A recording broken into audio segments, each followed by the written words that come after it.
Il y a des histoires qu'on ne raconte pas, parce qu'elles font trop mal, mais certaines douleurs méritent d'être entendues, car elles portent en elles des vérités capables de briser le silence. Voici l'histoire d'une femme qui a tout quitté pour l'amour, une femme qui a cru qu'aimer suffisait pour être aimée en retour.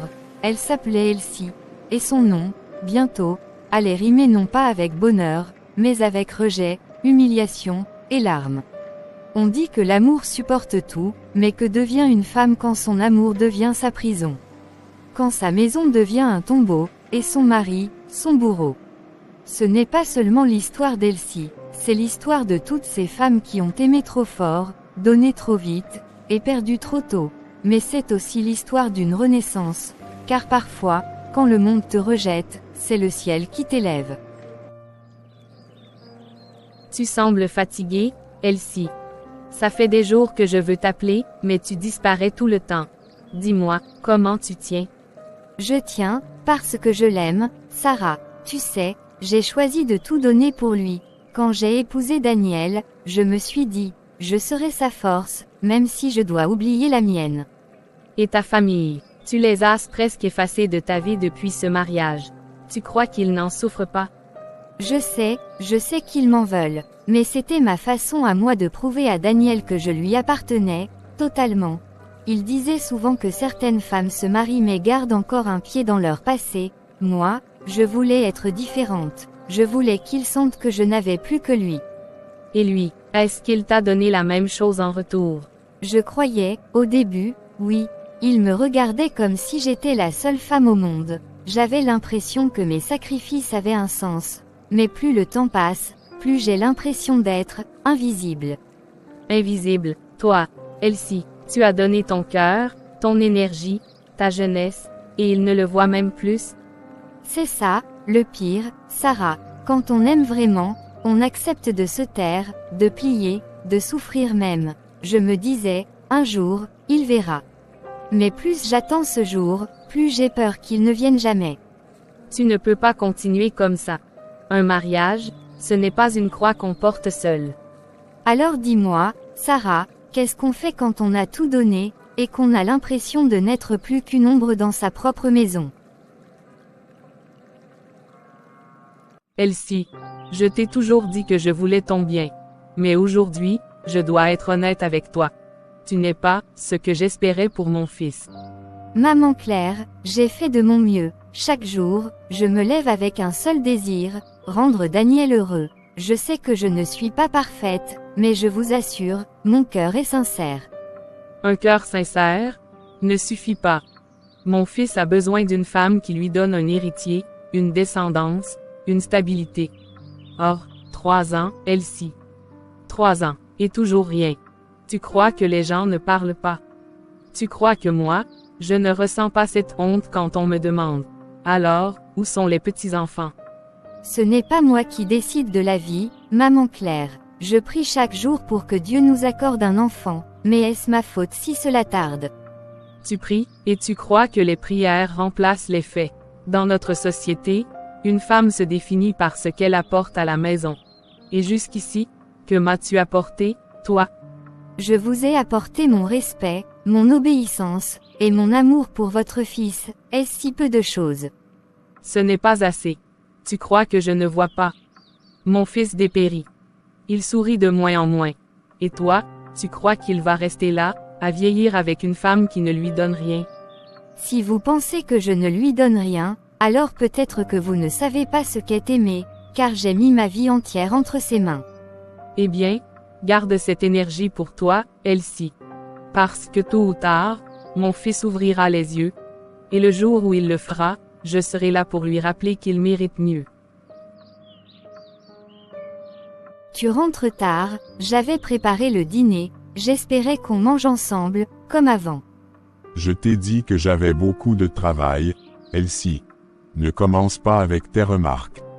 Je ne veux pas te reprocher, Daniel, je veux juste te voir. Parfois, j'ai l'impression que le temps qu'on avait nous glisse entre les doigts.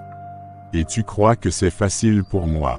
Je rentre le soir, et je trouve toujours les mêmes questions, les mêmes silences lourds.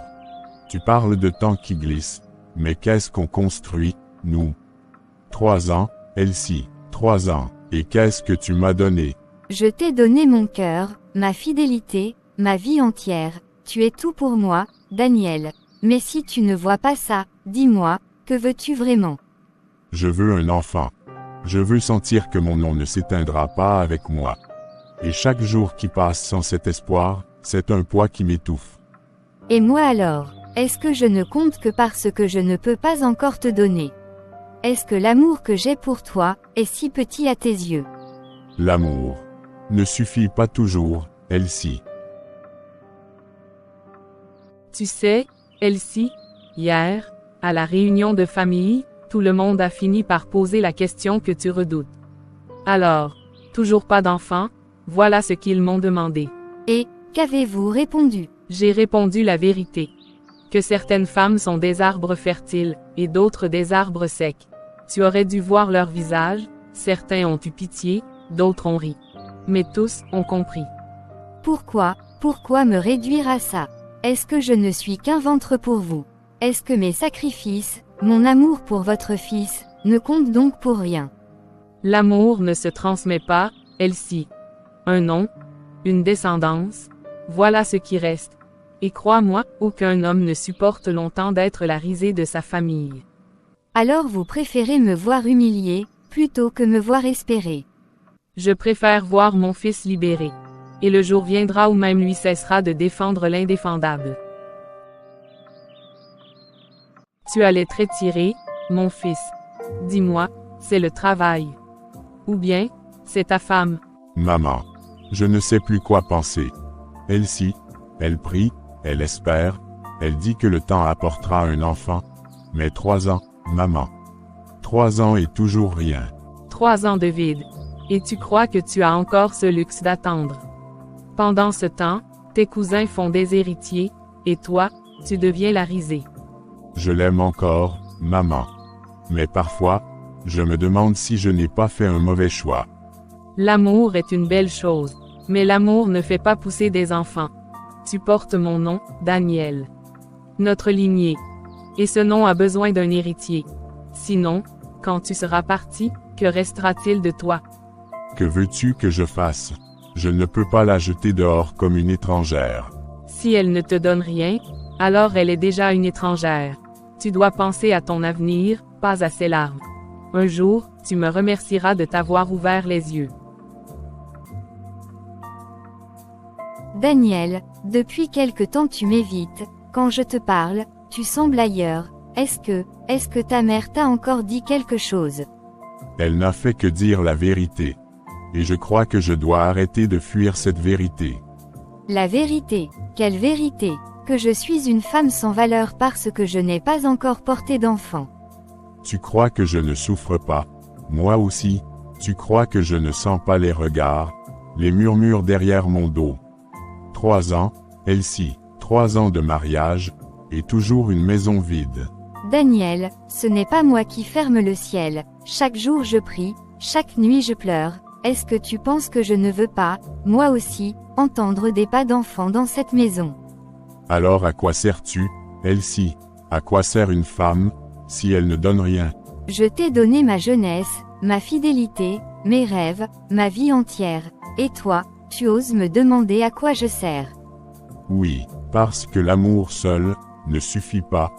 Un nom doit vivre, une descendance doit naître. Sinon, tu n'es qu'une erreur de choix.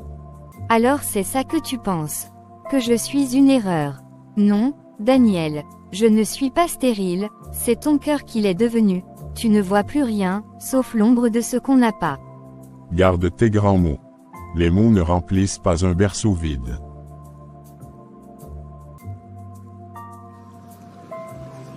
Qu'est-ce qui te fait sourire comme ça? Il y a longtemps que je ne t'ai pas vu sourire. Regarde, c'est la femme de mon cousin.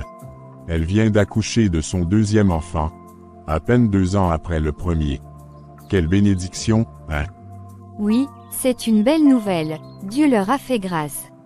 Tu vois, certaines femmes ont ce don naturel. Elles donnent la vie comme si c'était la chose la plus simple du monde. Elles remplissent une maison de rire et de joie, on sent que leurs maris sont fiers de rentrer chez eux. Et moi, Daniel, quand tu rentres ici, que sens-tu? Je sens un vide. Un vide qui me pèse chaque jour davantage. Alors tu es en train de me dire que la valeur d'une femme se résume à ce qu'elle donne au monde par son ventre. Appelle ça comme tu veux. Mais la vérité, Elsie, c'est qu'une femme qui ne peut pas donner la vie, finit toujours par être remplacée.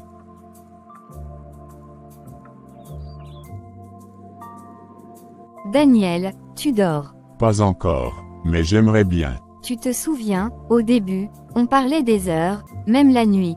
Tu me disais que tu voulais vieillir à côté de moi, que mon rire serait ton berceau de repos. Qu'est-ce qui est arrivé à cet homme-là? Cet homme, s'est fatigué d'attendre. Fatigué d'attendre quoi? Un enfant, un héritier. Et moi alors, est-ce que je ne suis plus assez, pour toi? Elsie, comprends une chose. L'amour, ça ne remplit pas un lit vide. Je veux plus que des promesses, plus que des prières.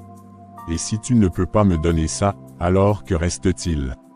Il reste moi, Daniel, mon cœur, ma présence, ma loyauté. Mais si tout cela ne compte plus, alors peut-être que je dors chaque nuit avec un étranger. Dors, Elsie, j'ai besoin de repos. Tu as l'air épuisée, Elsie. Ton sourire, on dirait qu'il a oublié comment revenir sur ton visage. Raconte-moi, simplement, qu'est-ce qui ne va pas chez toi? Chez moi, c'est vide, Sarah. Il y a un homme dans la maison, un toit, des meubles, mais l'homme qui m'a épousée n'y est plus. Il est là physiquement, mais son cœur s'est éloigné. Et la femme qui aurait dû me tendre la main, me regarde comme si j'étais une faute. La femme, tu veux dire ta belle-mère. Que t'a-t-elle fait de plus que d'être sévère? Elle me parle comme si j'étais responsable de tout. Elle murmure devant les invités, laisse des regards qui tuent. En plus elle plante des idées dans la tête de Daniel. Et Daniel, au lieu de me défendre, il baisse la tête comme si elle avait raison. Mais pourquoi? Pourquoi ce mépris? Qu'est-ce qu'il te reproche exactement? Parce que je n'ai pas encore porté d'enfant, 3 ans, et on me regarde comme si mon ventre était la seule chose qui puisse prouver ma valeur. Il parle de descendance, d'honneur, de nom à perpétuité, comme si j'étais devenue coupable d'un crime. Tu veux dire qu'il te traite ainsi juste parce que tu n'as pas d'enfant?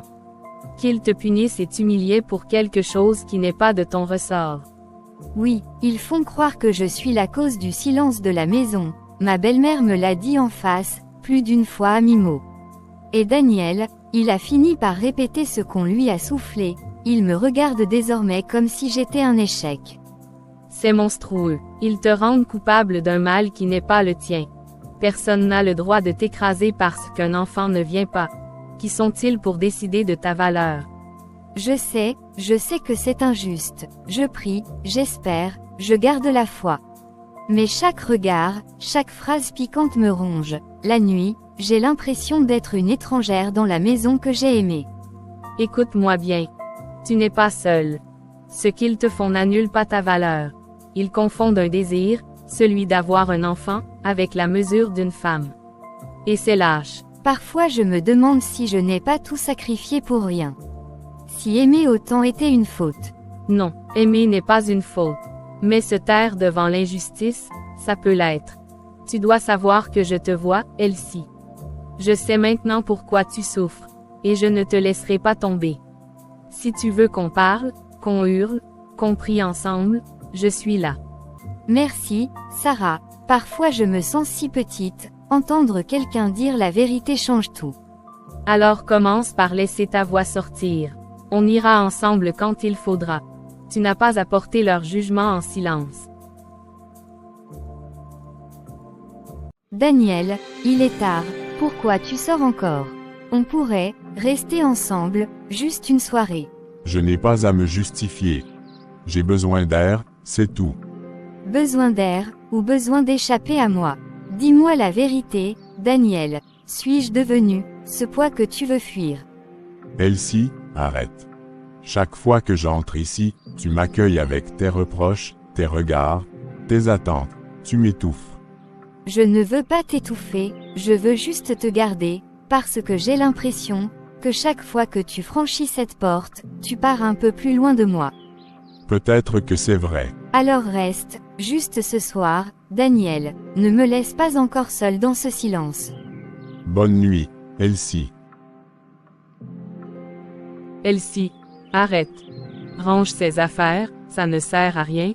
Bientôt, tu n'auras plus besoin de t'occuper de cette maison. Qu'est-ce que vous voulez dire? Je veux dire que ta place ici est terminée. Tu as eu 3 ans pour prouver que tu pouvais être une épouse digne de ce nom, et tu as échoué. Daniel mérite mieux que ton silence et tes larmes. Je l'aime de tout mon cœur, j'ai donné tout ce que j'avais, comment pouvez-vous dire que je n'ai rien fait?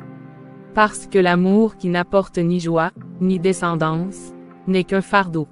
Et moi, je refuse de regarder mon fils porter ce fardeau jusqu'à la fin de ses jours. Alors vous voulez que je parte?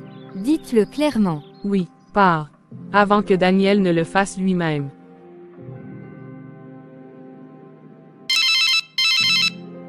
Elsie, pourquoi tu m'appelles à cette heure-ci? Maman, je n'en peux plus, Daniel, il me fuit. Sa mère me dit que je n'ai plus ma place ici. Je me sens perdue, rejetée de partout. Elsie, tu récoltes aujourd'hui ce que tu as semé hier. Tu nous as laissé, ta famille, pour courir derrière cet homme. Tu croyais qu'il allait être ton avenir, ton refuge. Regarde où ça t'a mené aujourd'hui. Tu as abandonné les tiens pour lui. Maman, je voulais juste aimer. Je croyais bien faire. Je ne voulais pas vous abandonner. Je sais, ma fille. Mais tes choix ont laissé des blessures. Et aujourd'hui, tu comprends ce que je voulais dire. Alors, tu ne veux plus de moi non plus. Arrête de dire ça. Je suis ta mère. Oui, tu as choisi ton mari au-dessus de nous. Oui, tu as fait des erreurs. Mais ma maison est grande, Elsie. Si tu ne peux plus supporter cette vie, reviens. Je préfère t'avoir vivante sous mon toit que de te perdre dans un mariage qui te détruit. Tu m'acceptes encore, maman. Toujours, reviens, ma fille. Viens respirer, viens guérir. On réparera ce qu'on peut, ensemble. Ne reste pas là à mourir à petit feu pour un homme qui ne voit plus ta valeur. Merci, maman, merci. Je pensais que tout le monde m'avait abandonné. Je vais rentrer. Alors viens, ta chambre t'attend, et mes bras aussi. Alors, tu pars enfin. Oui, je pars. J'ai parlé à ma mère. Elle m'a dit de rentrer. Je n'ai plus la force de me battre ici, Daniel. Tu ne sais pas à quel point, ça m'enlève un poids. Chaque jour ici était devenu une guerre silencieuse. Peut-être qu'enfin, la maison retrouvera un peu de paix. De la paix, ou de la solitude. Je t'ai aimé de toutes mes forces, même quand tu me rejetais, je continuais à prier pour toi, et toi, tu attends ce moment avec joie. Elsie, j'ai besoin d'un avenir. Et tu ne pouvais pas me le donner. Alors oui, peut-être que c'est mieux ainsi. Tu parles comme si j'étais une erreur à corriger, comme si je n'avais jamais été ton choix. Tu as été mon choix, mais pas le bon. Et parfois, il faut savoir reconnaître une impasse. Alors, le moment est enfin arrivé. Je t'avais dit depuis longtemps que tu n'étais pas faite pour cette maison. Aujourd'hui, tu me donnes raison. Non, Madame Claire, aujourd'hui, je ne vous donne pas raison. Je vous donne seulement la victoire, parce que je n'ai plus la force de me battre contre votre mépris. Appelle ça comme tu veux, Elsie. Mais dans ce monde, il n'y a pas de place pour les femmes qui échouent à donner un héritier. Tu pars les mains vides, le ventre vide, le cœur vide. Et crois-moi, personne ne se souviendra de toi. Vous vous trompez. Un jour, on ne se souviendra pas seulement des enfants qu'on a mis au monde, mais aussi de la dignité avec laquelle on a traversé la souffrance.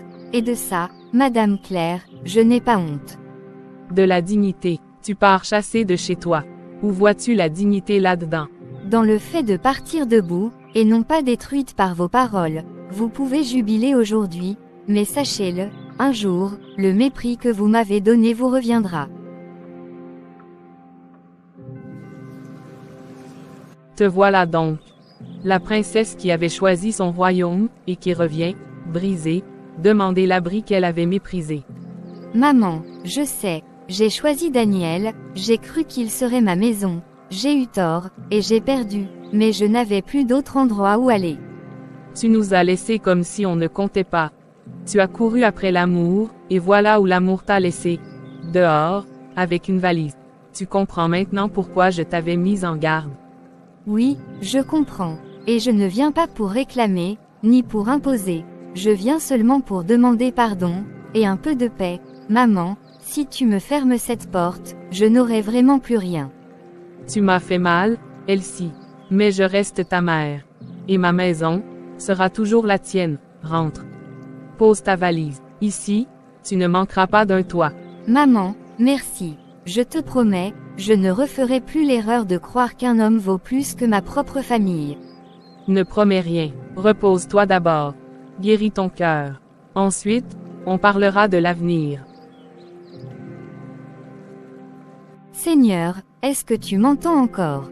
J'ai tout perdu, mon mari, ma maison, ma dignité. Et maintenant je suis ici, à genoux, comme une enfant égarée. Je t'ai prié, je t'ai supplié pour un enfant, pour que Daniel m'aime encore, mais tu es resté silencieux. Et ce silence, Seigneur, il m'a tué à petit feu. Pourquoi moi? Pourquoi avoir mis l'amour dans mon cœur si c'était pour le briser? Pourquoi m'avoir donné un foyer si c'était pour me le reprendre? Dis-moi, Seigneur, qu'est-ce que j'ai fait pour mériter ça? Si je dois rester seule toute ma vie, alors donne-moi seulement la force de marcher. Si je dois n'avoir aucun enfant, alors fais de moi une femme qui vaut encore quelque chose à tes yeux. Ne me laisse pas mourir dans le vide, ne me laisse pas croire que ma vie est finie.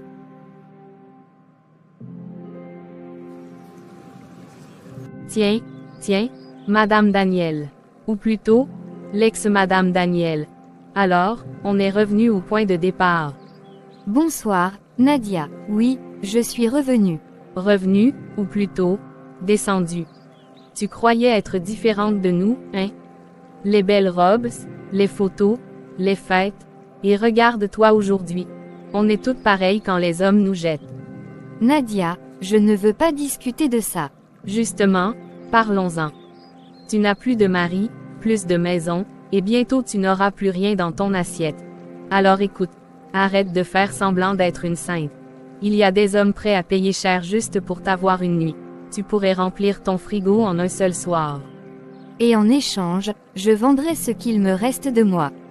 De toi, mais tu crois qu'il te reste encore quelque chose. Ton mari t'a jeté, ta belle-mère t'a humilié, même les voisins rient de toi. Tu n'as plus rien, Elsie. Rien. Alors vends ce rien, et transforme-le en billet. Tu te trompes, Nadia. Il me reste quelque chose que tu ne vois pas. Il me reste une âme, et tant qu'elle est intacte, je ne suis pas rien. Une âme, on ne paie pas un loyer avec une âme, ma chère. Mais garde-la donc, et continue de pleurer le ventre vide. Seigneur, garde-moi debout, même si tout le reste s'écroule.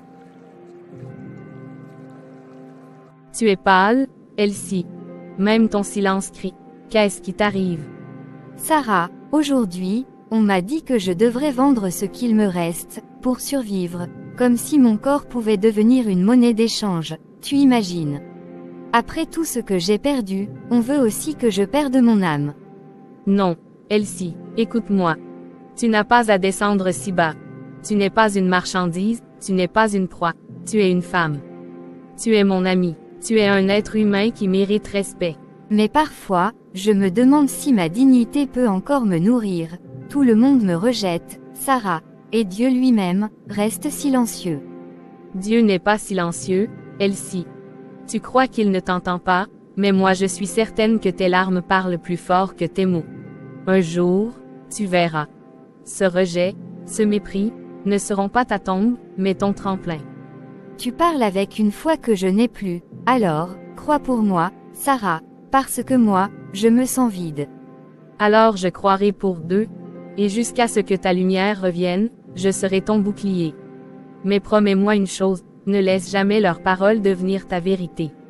Je te le promets, même si je ne sais pas encore comment tenir debout.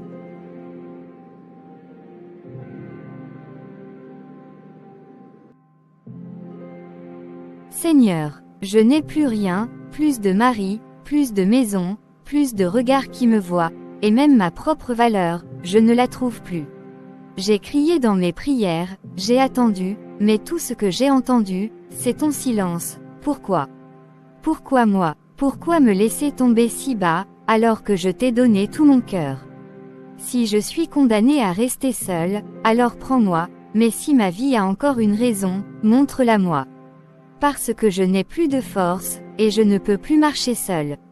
Ne me laisse pas mourir sous cette pluie, Seigneur, si tu existes encore pour moi, alors relève-moi, même si ce n'est qu'un souffle, donne-le-moi. Madame, vous allez bien? Vous êtes trempée, assise dans la boue. Qu'est-ce qui s'est passé?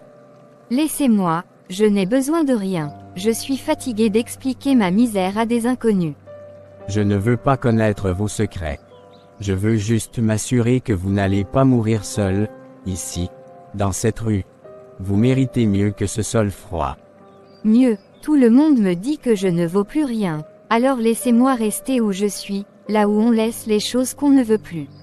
Je ne sais pas qui vous a brisé ainsi, mais moi, je vois une femme qui souffre, oui, mais une femme vivante. Et tant que vous êtes vivante, vous valez encore quelque chose. Levez-vous. Ne restez pas couché dans la boue. Je ne vous demande rien, je vous propose juste un abri pour cette nuit.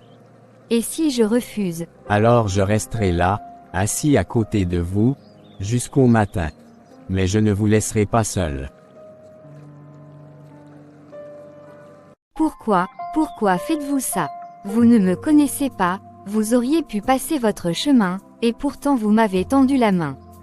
Parce que parfois, un geste peut sauver une vie. Et ce soir, j'ai vu une femme qui n'avait plus de force, mais qui méritait encore de tenir debout. Et qu'attendez-vous en retour? Soyez honnête, un homme n'offre jamais rien sans condition, alors dites-le. Voulez-vous mon corps, mon silence, mon humiliation de plus? Non, Elsie. Je ne veux rien de vous, si ce n'est de vous voir en sécurité cette nuit. Votre dignité vous appartient. Je ne suis pas venu pour la voler. On m'a rejeté, humilié, sali par les regards, et vous me parlez comme si je valais encore quelque chose. Pourquoi? Pourquoi vous n'êtes pas comme les autres? Parce que j'ai appris une chose. On ne mesure pas la valeur d'une femme à ce qu'elle peut donner, mais à ce qu'elle est. Et vous, Elsie, même brisée, vous êtes une femme qui mérite respect. Alors, laissez-moi juste dormir sans peur, sans cri, sans regard de mépris, c'est tout ce que je demande. Alors dormez, Elsie. Je serai derrière cette porte, et personne ne viendra troubler votre repos.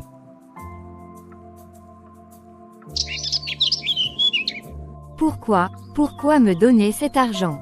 Est-ce que même la gentillesse doit finir par ressembler à une transaction?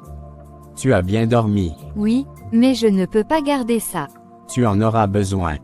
C'est juste un peu d'argent pour manger, t'habiller, rien de plus. Non, si je prends cet argent, je deviens exactement ce qu'ils disent de moi, une femme qui se vend pour survivre. Je préfère rester pauvre, mais garder ce qu'il me reste, ma dignité. Tu es plus forte que tu ne le crois, Elsie. Beaucoup auraient gardé cet argent. Mais toi, tu choisis de rester droite, même brisée. Je n'ai plus rien, mais tant qu'il me reste ça, je suis encore en vie. Alors viens. Je vais t'emmener ailleurs. Pas pour t'acheter, mais pour t'offrir une chance.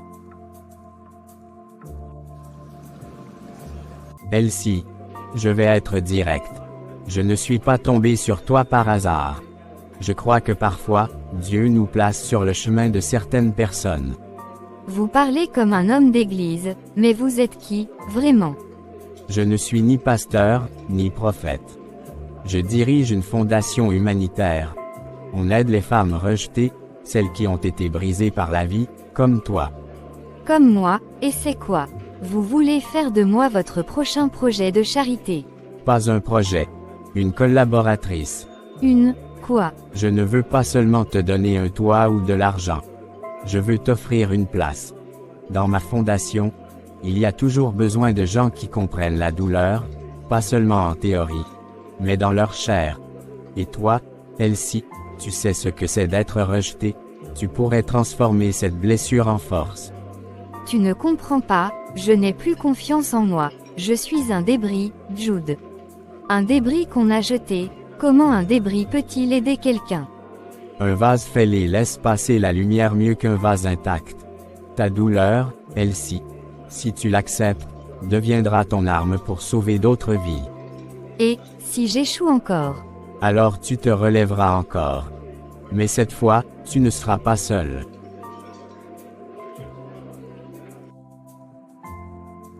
Tu sembles ailleurs, Elsie. Dis-moi, qu'est-ce qui te traverse en ce moment? J'ai rencontré un homme, Jude. Il m'a offert un toit, puis une proposition, pas une aumône, Sarah. Il veut que je travaille avec lui, dans une fondation. C'est une bénédiction, Elsie. Peut-être la réponse à tes prières de l'autre soir. Mais si c'est un piège? Et si tout ça n'était qu'une autre illusion, comme Daniel? Tu sais ce que ça m'a coûté de croire une première fois, est-ce que j'ai encore la force de croire encore, d'espérer encore? Oui, tu l'as. Parce que malgré tout ce qu'on t'a pris, tu n'as jamais cessé d'aimer, ni de croire que tu pouvais être plus qu'une épave.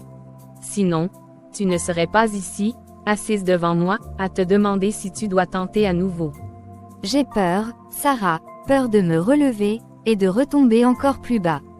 Alors écoute-moi bien, même si tu tombes encore, tu ne tomberas plus seul. Et si Jude est un homme vrai, il ne te demandera pas de perfection, mais juste d'être toi. Tu n'as pas à redevenir parfaite, Elsie. Tu as juste à recommencer, pas à zéro, mais à partir d'ici. Tu crois vraiment que Dieu m'offre une seconde chance? Je ne le crois pas, j'en suis certaine. Tu n'imagines pas la fierté que j'ai en te regardant aujourd'hui. Quand je pense à la femme que j'ai rencontrée sous la pluie, et à celle qui dirige aujourd'hui ce centre, qui redonne espoir à des centaines d'âmes, tu es devenue une lumière, Elsie. C'est toi qui m'as tendu la main, Jude. Moi, je n'étais qu'une poussière balayée par le vent, et tu m'as permis de devenir quelqu'un. Tout ce que je fais ici, je le fais en mémoire de la femme que j'étais autrefois, pour que d'autres ne connaissent pas la même chute. Tu as fait plus que te relever, Elsie. Tu as bâti. Et aujourd'hui, je n'ai plus envie d'être seulement ton collègue, ton ami, ton frère d'armes. Je veux être ton compagnon de route. Elsie, veux-tu m'épouser? Non, non, Jude. Non, pourquoi? Est-ce que je t'ai pressé?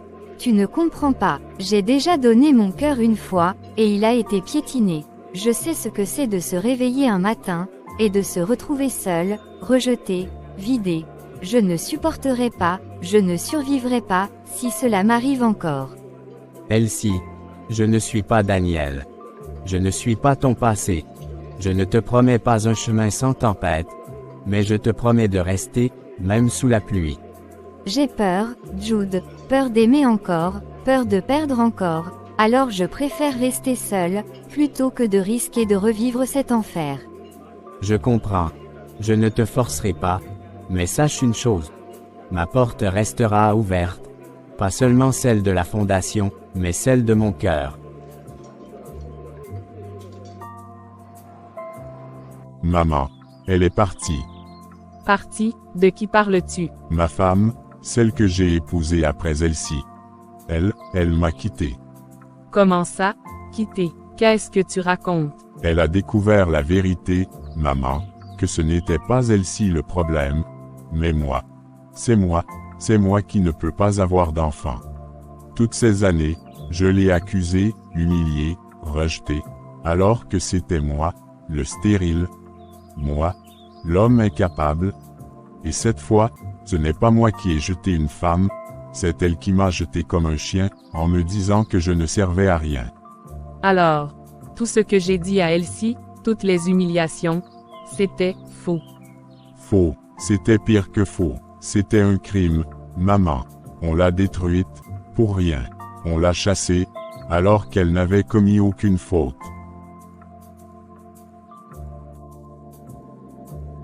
Daniel, qu'est-ce que tu fais ici? Elsie, je devais te voir. Je ne dors plus, je ne vis plus, tant que je ne t'ai pas dit la vérité. Quelle vérité! Tu m'as déjà dit la tienne, il y a des années, que j'étais une femme stérile, inutile, indigne. Qu'as-tu à ajouter? Que j'avais tort. Que j'ai commis la pire erreur de ma vie. Ce n'était pas toi, Elsie. C'était moi, depuis le début. Je t'ai accusé, je t'ai humilié, alors que c'était moi qui ne pouvais pas donner d'enfant. Et quand je me suis marié à une autre, elle a découvert la vérité, elle m'a quitté. Comme on jette un chien, aujourd'hui, je sais ce que je t'ai fait subir, et je le mérite 1000 fois. Tu savais, ce que tu représentais pour moi, tu savais que j'avais tout donné, jusqu'à ma propre famille, et tu m'as jeté comme une pierre inutile. Tu m'as laissé mourir, Daniel, mourir à petit feu. Pardonne-moi, Elsie, même si tu ne veux plus jamais me voir. Pardonne-moi au moins, pour que je ne meure pas avec ce poids. Je ne sais pas si j'ai la force de te pardonner, Daniel, mais je sais une chose, tu n'as plus de pouvoir sur moi, tes mots ne me détruiront plus jamais. Je suis debout, et cette fois, sans toi.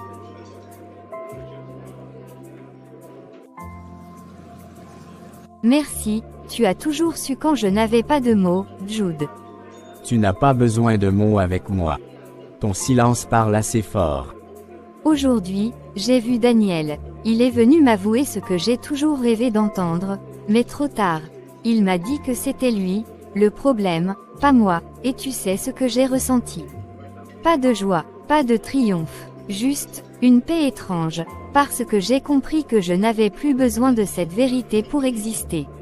Elsie, tu viens de franchir la dernière étape. Tu n'es plus une femme qui subit, tu es une femme qui choisit.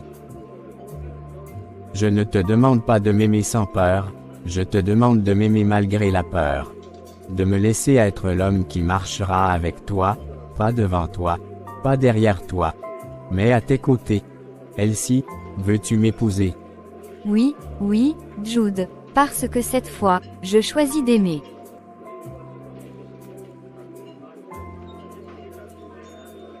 Ainsi s'achève l'histoire d'Elsie, une femme rejetée, humiliée, brisée, mais qui a choisi de se relever, de pardonner, et d'aimer encore.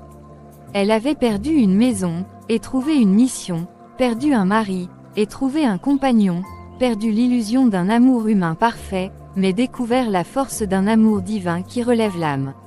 Là où on l'avait condamnée à disparaître, elle a bâti une œuvre, là où on l'avait rejetée comme stérile et inutile, elle est devenue mère, mère de tant de vies sauvées, relevées, consolées. On l'appelait autrefois la femme abandonnée, aujourd'hui, on l'appelle la femme debout. Souvenez-vous de ceci, ce que l'homme rejette, Dieu élève, et parfois, les larmes que vous versez en silence sont les graines d'une moisson que le monde finira par voir. Souvenez-vous de ceci, ce que l'homme rejette, Dieu élève, et vous, en regardant cette histoire, qu'avez-vous ressenti? Dites-le en commentaire. Si ce récit a touché votre cœur, likez, partagez, et abonnez-vous pour d'autres histoires vraies et bouleversantes, car chaque fois que vous soutenez une histoire comme celle-ci, vous aidez une voix à ne pas s'éteindre.